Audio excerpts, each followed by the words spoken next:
1, 2, 3, 4, 5, 6, 7, 8, 9 is Gino's commandments. What?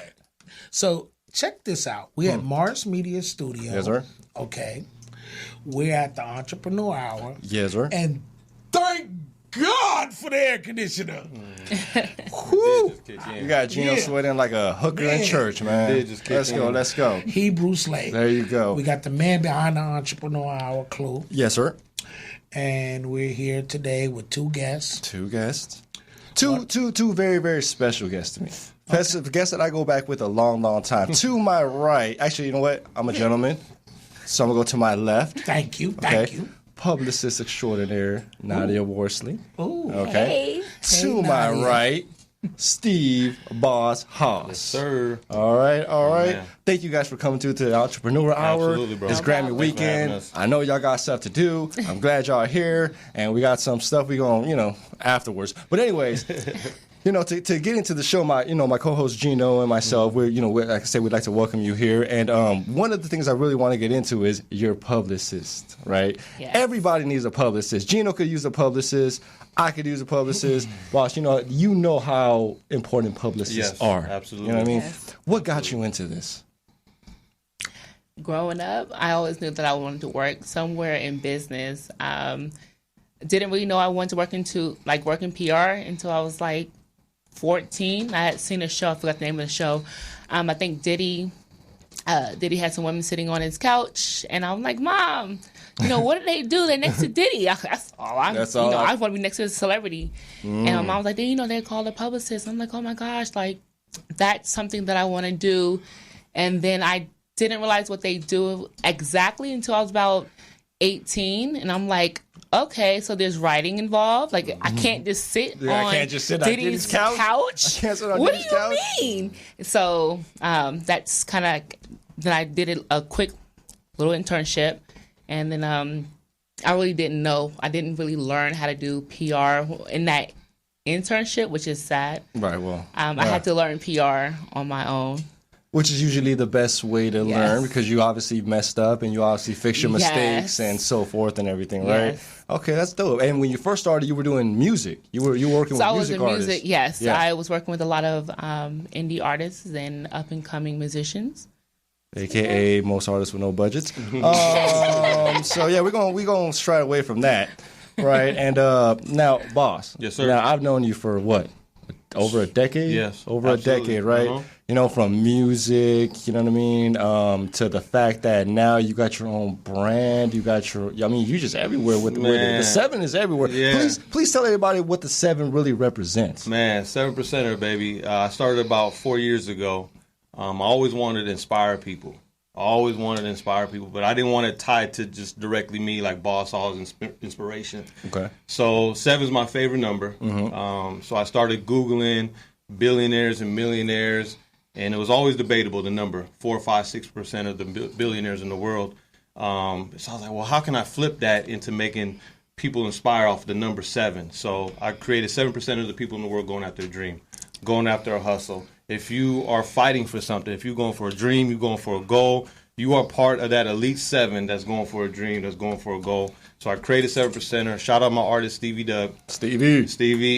We put a T-shirt on him. He performed in Orange County in front of like 2,000 people. Nice. And he had the 7 on.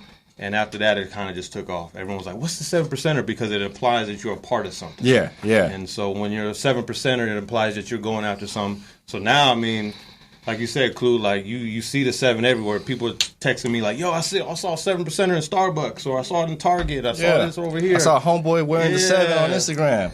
Well, my size is 3X. I got you. A 7X You should have told me that. And 7%, when you say 7%, you know about the 5%? Yes, sir. The 5%ers, yeah. Okay. And so that was, I kind of did my research on that as well, man, because I didn't want to step on any toes. On anybody's toes. Exactly. I didn't want to step on any toes with that, so I did my research but yeah, you know what though, and I've got my business partner Richard Daly. Shout him out. He owns Plush as well. Nice. He's from Brooklyn, and so he knows about all that. So I got the salute.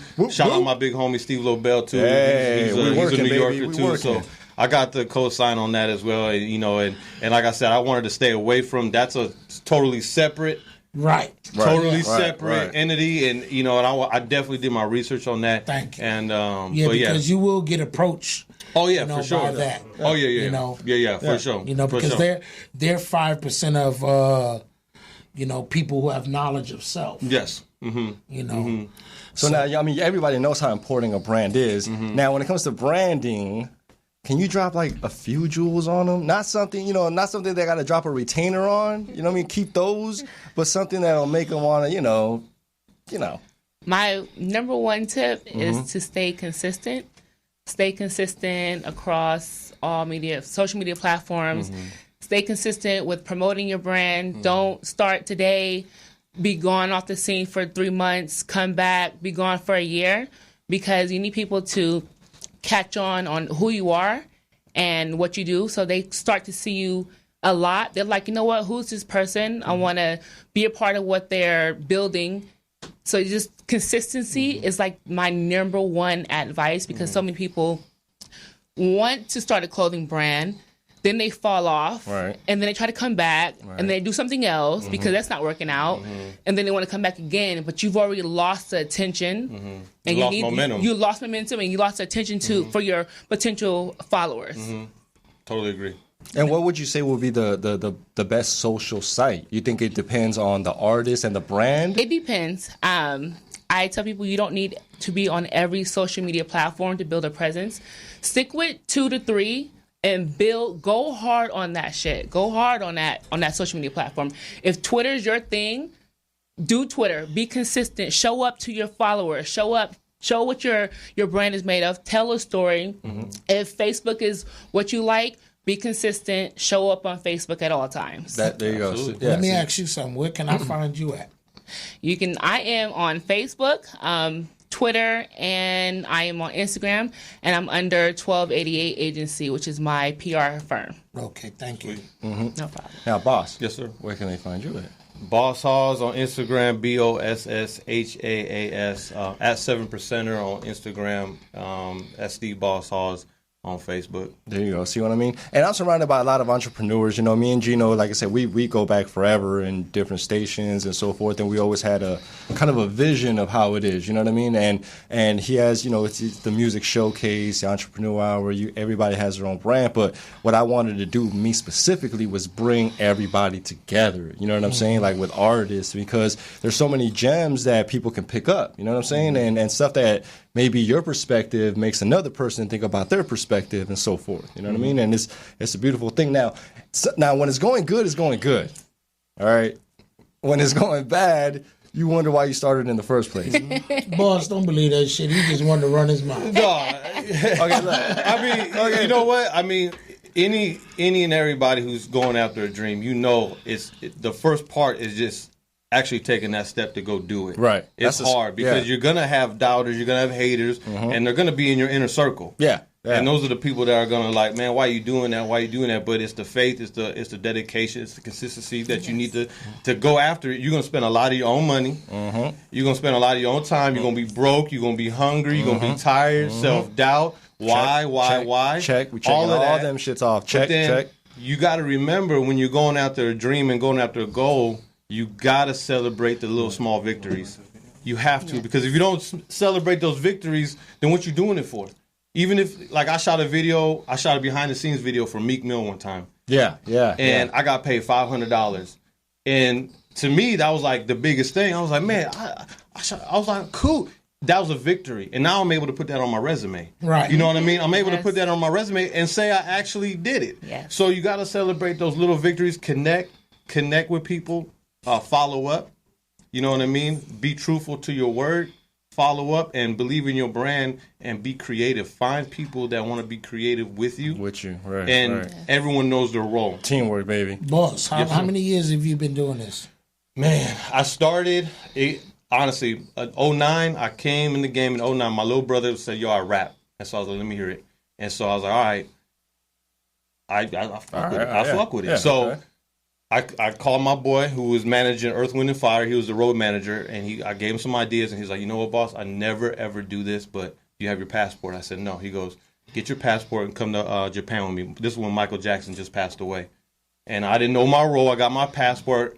got my role. We went to Japan and did a tribute show for Michael. Dope. And I just remember being on that plane ride and saying, I have no idea what I'm doing, but I'm just going to make this group of people love me. And so what I started doing is just connecting with different folks and just building my relationships, man. And to me, relationships are everything, man. Connections and following up and being a man of your word, being a woman of your word, and then just being creative and connecting with people that have the same vision but have a different skill set than you do. Yeah. You know what I mean? Definitely networking is number one, even like as a publicist. Like a lot of my connections are media folks, so journalists and writers and bloggers. Mm-hmm. And you just want to make sure that no matter what field you're in, you want to make sure you network and build real relationships, because that's the key. That's going to get you in the door to what you're doing. If you're faking, or if you let your ego get in the way, you're not building relationships. No. You're going to fail. You got to be out. You got to be out. You also got to be out and about too. Yeah. And don't forget to make sure that you network across instead of up, because it's easier to build with somebody that's sitting in the same boat as you than to reach up to somebody who's already made it and already made millions. I'm not saying that you can't reach up, but your chances are for building at a level where you're at is greater than trying to build all the way up. So let me ask you something. How long you been doing publicity? I've been in PR for 5 years. For 5 years? Yes. I've had my own PR firm for 4 years, and I did the internship for 1 year. Awesome. Entrepreneur, baby. Entrepreneur, baby. Hey, we got two little, it's an MP3 video, whatever. Gino's video and Kicking in the Door. Gonna play that back to back. Bam. All set, man. With the investments I made and everything, everybody can